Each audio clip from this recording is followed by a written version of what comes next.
പെണ്ണുങ്ങൾ സ്വരൂപിച്ച പൈസ 1.5 കിലോ ഇറച്ചി മേടിച്ച് ഞാൻ ഈ കുക്കറിലിട്ട് പാവപ്പെടുത്താൻ നോക്കി. 1 വിസലടിച്ച്, 2 വിസലടിച്ച്, 3 വിസലടിച്ച്, എന്നിട്ട് ഇറച്ചി വേവണില്ല. ഇനി എന്റെ വിസലിന്റെ ശബ്ദം പോരാട്ടാണ് കരുതി തെക്കേലെ മിനുവിനെ കൊണ്ടും വടക്കല സന്തോഷിനെ കൊണ്ടും 3 വിസലടിപ്പിച്ച്.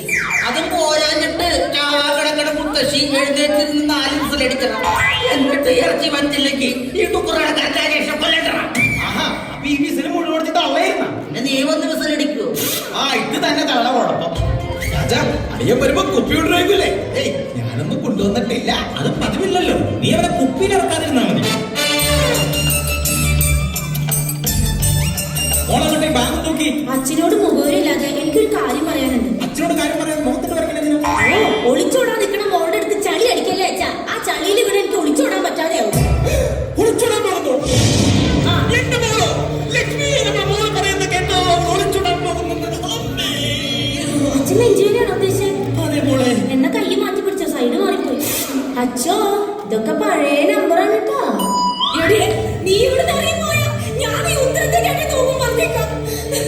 അങ്ങനെയാണെങ്കിലേ ആ മൂലയില് നല്ല കയറിയിട്ടുണ്ട്, അതിൽ തന്നെ തൂങ്ങണേ.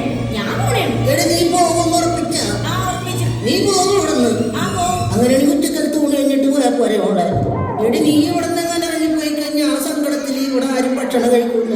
പിന്നെ ഈ തള്ളയുടെ വിശത്ത് പട്ടിണിയാണെന്ന് ചാവോടി വേണ്ടേ? ഓ, തള്ളക്ക് തീറ്റയുടെ കാര്യം മാത്രമേ ഉള്ളൂ, ഒന്നും മിണ്ടായിരിക്കുന്നല്ലേ. ഹലോ എടി, നീ ബാബുവിടെ ഒരു ഓട്ടോറിക്ഷ വേഗം വരാൻ പറയും. കുറെ പത്രം കൊടുത്തുണ്ടോ? ഇവിടെ കുറെ സാധനങ്ങൾ ബാക്കി വരാൻ സാധ്യതയുണ്ട്. വരെ കത്തുമ്പോ വാഴ വെട്ടണടാ. ഇവിടെ എന്ത് പ്രശ്നം ഉണ്ടെങ്കിലും ശരി, ഞാൻ പോവാ. പിന്നെ എന്നെ പിന്നീട് വിളിച്ചേക്കരുത്.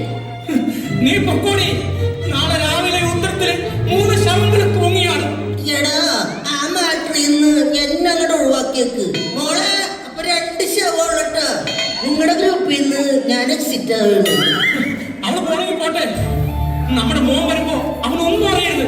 നമ്മളെല്ലാവരും സന്തോഷമായിട്ടിരിക്കണം. ഏടാ, അവൻ വന്നുണ്ട്.